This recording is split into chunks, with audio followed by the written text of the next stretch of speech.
राधा वल्लभ श्री हरिवंश। जैसा कि हमारे एक सब्सक्राइबर ने कमेंट करके एक प्रश्न पूछा है कि तीर्थों में जाकर हमें कौन कौन से पुण्य करने चाहिए। तो इसी विषय पे जो भी मैंने कभी अपने गुरुदेव से सुना है या जो मेरी बुद्धि के अनुसार मुझे जानकारी है, वही सब आप सभी से साझा करने जा रही हूँ कि तीर्थ स्थलों पर जाकर के हमें तन से या धन से कौन कौन से पुण्यदायी कार्य करने चाहिए। तन से यानी कि अगर किसी के पास पैसे नहीं होते हैं तो वो कौन कौन से कार्य कर सकते हैं, और जिनके पास पैसे होते हैं तो वो कौन कौन से पुण्यदायी कार्य दान दक्षिणा कर सकते हैं। तो पूरी जानकारी आपको मिलेगी। तो सबसे पहले शुरुआत करते हैं। देखिए, जिन भी भगवान के हम धाम जाते हैं तो वहाँ जाकर के हमको धाम की परिक्रमा ज़रूर करनी चाहिए। परिक्रमा क्या होती है, कैसे करते हैं, कितनी दूरी की हो सकती हैं? तो कई प्रकार की दूरियों की परिक्रमाएं हो सकती हैं, लेकिन हम आपको सबसे पहले विधि और नियम बता देते हैं, वरना वो परिक्रमा में शामिल होता ही नहीं है, वो कुछ और ही हो जाता है।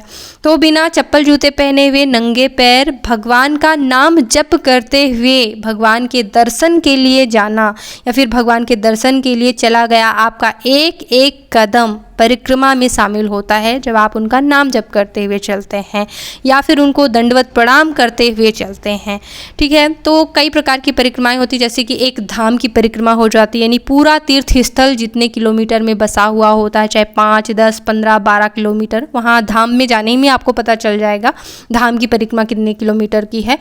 वो अगर आप पैदल चलते हैं या दंडवत प्रणाम करते हुए चलते हैं, वो परिक्रमा में शामिल होता है। लेकिन ऑटो में अगर आप जाते हैं, कई लोग तीर्थ स्थल ऑटो में घूमते हैं, वो परिक्रमा करना नहीं कहलाएगा, क्योंकि शरीर से जो आप तपस्या करते हैं वो ही आपका परिक्रमा में शामिल होता है। कई लोग चप्पल पहन के करते हैं परिक्रमा, लेकिन कई लोग जितना ज़्यादा कष्ट सहते हैं, नंगे पैर धूप में भी नंगे पैर चलते हैं, तो वो उतना ज़्यादा आपके कष्टों को काटता है। क्योंकि भगवान के लिए चला गया एक एक कदम कई कई जन्मों के पाप कर्म भस्म कर देता है। जैसे भयंकर से भयंकर बुरी किस्मत भी भस्म हो जाती है, बुरे संकट टल जाते हैं।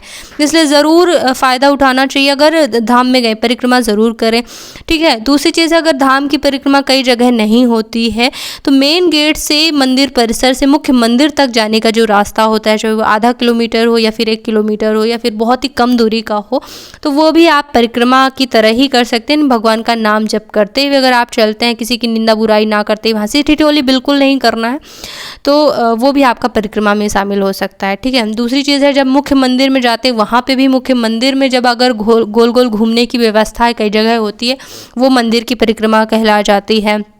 और अगर आप अपने स्थान पर गोल गोल घूमते हैं, वो भी भगवान की परिक्रमा कहलाती है, ठीक है। भगवान के गोल गोल घूमना वो परिक्रमा है, लेकिन अगर संभव नहीं है तो अपनी ही स्थान पर गोल गोल घूम करके भी परिक्रमा करी जाती है। कई लोग जो है पैदल चल के करते हैं, कई लोग दंडवत प्रणाम करते हुए करते हैं, लेकिन महिलाओं को जो है दंडवत प्रणाम करते हुए परिक्रमा नहीं करनी चाहिए। पंचांग प्रणाम करते हुए वो कर सकते हैं, लेकिन पैदल ही उन्हें परिक्रमा करनी चाहिए। आपको सावधानी क्या रखनी है कि नाम जप करते हुए जो है आपको भगवान के लिए चलना है। अगर आप बातचीत परपंच करते हुए जो है चलते हैं, तो फिर ये आपका मतलब आपके मनोरंजन में गिना जाता है। देखिए, हमेशा उद्देश्य से ही आपको पुण्यों की प्राप्ति होती है। कहीं भी जाएं, भगवान का नाम लेना बिल्कुल मत भूलें, वरना पूरा तीर्थ का कोई मतलब नहीं निकलता, उनका स्मरण कीर्तन किया ही नहीं। अगर आप बातचीत, तो फिर मनोरंजन में गिनती हो जाती है, ठीक है। और आपको बचाना है आपकी मेहनत और पुण्य अर्जित करना है। तो एक एक कदम जब भी आप परिसर में चलने लगते हैं तो चप्पल ना पहने, ये ध्यान रखें। दूसरी चीज़ है कि अपने सीधे हाथ की तरफ थूकें नहीं, ठीक है। आपको कुल्ला करना कुछ भी है तो सीधे हाथ की तरफ नहीं, क्योंकि हम ऐसा मानते हैं कि सीधे हाथ की तरफ भगवान को रखना होता है, भगवान का मंदिर, और उल्टे हाथ की तरफ जो है आप अगर आपको ऐसा कुछ करना है, पानी पीना, कुल्ला करना या फिर कुछ भी मूत्र मल में जो भी है अगर दिक्कत, खाना पीना, तो वो आप उल्टे हाथ की तरफ करेंगे, ठीक है। लेकिन सीधे हाथ की तरफ आपको ये सब नहीं करना है, थूकना नहीं है, और ऐसा मानना है कि भगवान चल रहे हैं, और नाम जप करते हुए परिक्रमा करनी है। जब आप मंदिर पहुंचते हैं, वहाँ पे भी आप जो है एक बार गोल गोल अपने स्थान पर घूमकर परिक्रमा कर सकते हैं। ये हो गया दूसरा तरीका। तीसरी चीज़ है कि कभी भी भगवान को के मंदिर जा कर के पंचांग प्रणाम या दंडवत प्रणाम ज़रूर करना चाहिए। महिलाओं को दंडवत प्रणाम नहीं किया जाता है पूरा ज़मीन पर लेट करके, लेकिन महिलाओं को पंचांग प्रणाम किया जाता है। तो क्या होता है, इतना ज़्यादा महात्म्य है भगवान को दंडवत प्रणाम करने का, पंचांग प्रणाम करने का, तो इसका अवसर ज़रूर आप उठाएं। लेकिन बहुत ज़्यादा भीड़ हो जाती, जो बहुत बड़े मुख्य मंदिर तीर्थ स्थल होते हैं वहाँ ऐसे प्रणाम संभव नहीं कि आप लेट जाएं कहीं पे भी, क्योंकि आपको जो है फिर लोग मतलब आपके ऊपर से चले जाएंगे, ठीक है। तो जहाँ आप खाली स्थान देखें, अगल बगल कहीं पे भी हो, ठीक है, भगवान के धाम में ही है, आप पूरा तीर्थ स्थल आपके लिए धामी है, तो कहीं पे भी आप भगवान को दंडवत प्रणाम पुरुष जरूर करें, महिलाएं पंचांग प्रणाम करें। 1 2 3 4 5 11 जितने आप दंडवत और पंचांग प्रणाम कर पाएं, यकीन मानिए इससे बड़ा पुण्य कोई है ही नहीं, ठीक है ना। तो ये मैंने कुछ आपको पुण्य बता दिए, तन से करने वाले, कुछ धन से करने वाले आपको बता देते हैं। थोड़ी बहुत भी अगर किसी के पास पैसे ज़्यादा हैं तो वैसे आप कर सकते हैं। देखिए, तीर्थ धाम में जो भी आपको जीव मिले, चाहे बंदर मिले, चाहे गाय मिले, चाहे कोई भी मतलब आपको जीव मिलते हैं, कुत्ते भी हैं, सभी जीव जो है आपको उनकी सेवा करनी है। बंदरों को चना खिलाना है, गाय को चारा अगर बिक रहा हो, केले वगैरह, या फिर आप ब्रेड ले लें, टोस्ट वगैरह ले लें, ये सब आप रोटियां खरीद लें, ये सब आप खिलाएं। लेकिन बहुत ज़रूरी है खिलाएं, क्योंकि तीर्थ धामों में ना ये सभी जीव भी मतलब संत स्वरूप होते हैं, ये समझिए। क्योंकि गुरुदेव से मैंने सुना है, जैसे कि वृंदावन धाम के बारे में, कि वहाँ जो बंदर भी हैं, जो जानवर भी हैं अगर, और गाय वगैरह भी, ये सब संत के रूप में ही हैं। क्योंकि अगर या फिर कोई भी व्यक्ति जो धाम में मृत्यु को प्राप्त होता है, अगर उससे कोई अपराध बनता है तो वो इसी प्रकार से फिर दूसरी योनियों में जन्म ले लेता है, ठीक है। तो ये सभी मतलब परम पूजनीय है, ठीक है। और सभी में एक आप ये भी सोच सकते हैं कि हर एक जीव में भगवान का अंश है, तो तीर्थ धाम में सभी जीवों की सेवा ज़रूर करनी बहुत ज़्यादा पुण्य है, ठीक है। तीसरी चीज़ है कि अब गरीबों की सेवा कैसे करनी है। ध्यान रखिएगा, गरीबों की सेवा करने के लिए आपको पैसे देने से परहेज करना है, यानी कि उनको नगद पैसे बिल्कुल किसी को नहीं देना है। क्योंकि अगर नगद पैसे अगर आप किसी को देते हैं, उन्होंने बीड़ी गांजा दारू शराब कुछ पी लिया, तो उसका आपको पाप लगता है, ठीक है ना, आपके पैसे से अगर उन्होंने किया। तो इसीलिए इस पाप से बचने के लिए आपको क्या करना है, गरीबों की मदद सामग्री से करनी, सेवा से। भोजन का दान बहुत बड़ा पुण्य है। रोटी सब्जी खरीद लें या फिर किसी होटल में खिला दें, जो भी करना है आपको। या फिर नहीं बन रही व्यवस्था तो केला, बिस्किट वगैरह, पानी का दान, जल बॉटल वगैरह में खरीद के, इस तरह से। और ज़्यादा सामर्थ्य बन रही, ठंडी वगैरह का अगर सीज़न है, 10-15 जोड़ी मोजे खरीद लिए, किसी को, सभी को दान कर दिए। बहुत ज़्यादा सामर्थ्य, कंबल स्वेटर खरीद लिए। इस तरह से गरीबों की सेवा करनी है सामग्री से। साथ ही साथ अगर किसी को दवाइयों की ज़रूरत है, मेडिकल तक जाकर के दवाइयाँ खरीद दी, आटा खरीदवा दिया खोल के पैकेट, क्योंकि आजकल लोग बेच भी लेते हैं, ठीक है।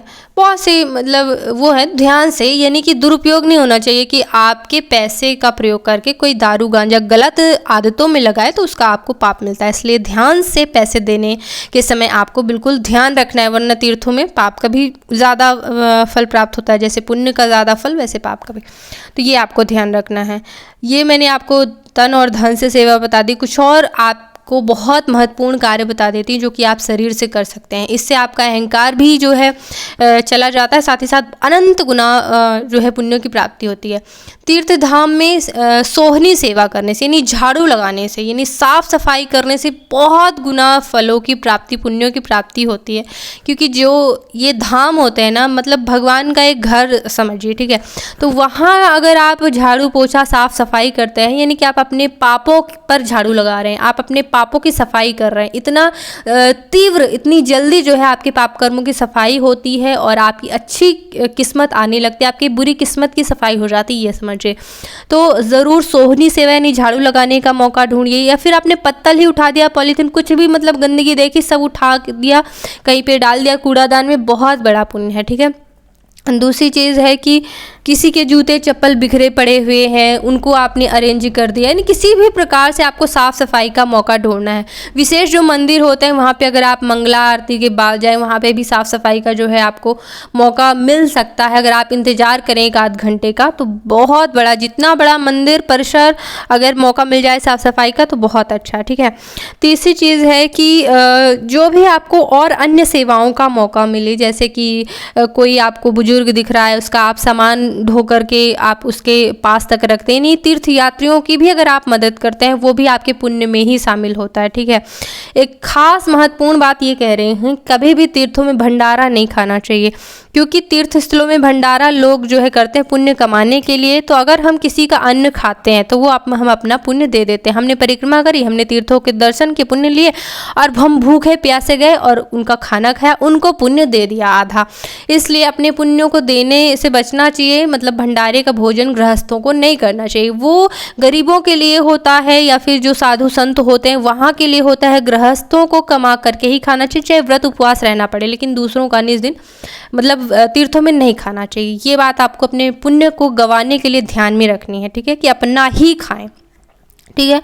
और जहाँ तक हो सके कि कोई छोटे बच्चे दिख रहे हैं परेशान हैं, यानी कि पानी के लिए परेशान है, या फिर किसी को किसी भी प्रकार की ज़रूरत है, सेवा का मौका ढूंढें, पता नहीं किस रूप में नारायण मिल जाएगा। तो ये सत्य बात होती है तीर्थ धाम में। तो भगवान घूमते फिरते ही रहते हैं, किस रूप में जो है वो आपकी सेवा ले रहे हैं, मतलब आपसे सेवा मतलब स्वीकार कर रहे हैं और आपको दर्शन दे रहे हैं, आपको मतलब सौभाग्य दे रहे हैं, तो उसका लाभ पुण्य ज़रूर उठाना है। तो हर एक इंसान की जो है सेवा का अवसर आपको ढूंढकर पुण्य अर्जित करना है।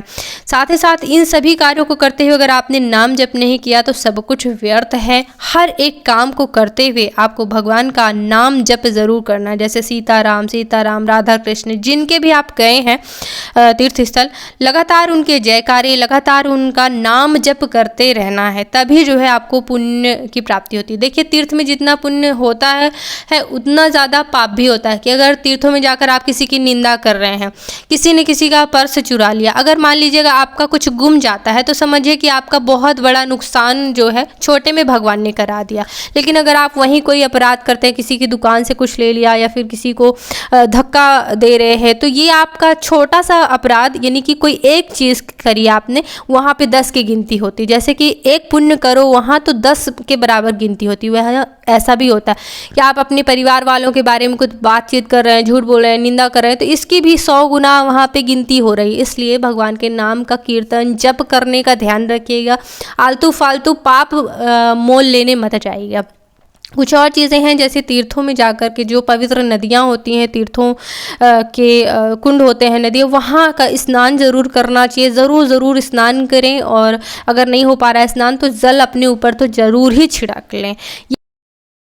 तो इसी तरह मैं व्रत, त्योहार, हर पूजा पाठ, धर्म, रिश्तों में सामंजस्य को लेकर के कई वीडियो देती रहती हूँ। एक बार चैनल पे ज़रूर आइएगा, बहुत महत्वपूर्ण वीडियो हैं, उन्हें देखिएगा और आप सब्सक्राइब कर सकते हैं। इस वीडियो को देखने के लिए बहुत बहुत धन्यवाद। राधे राधे।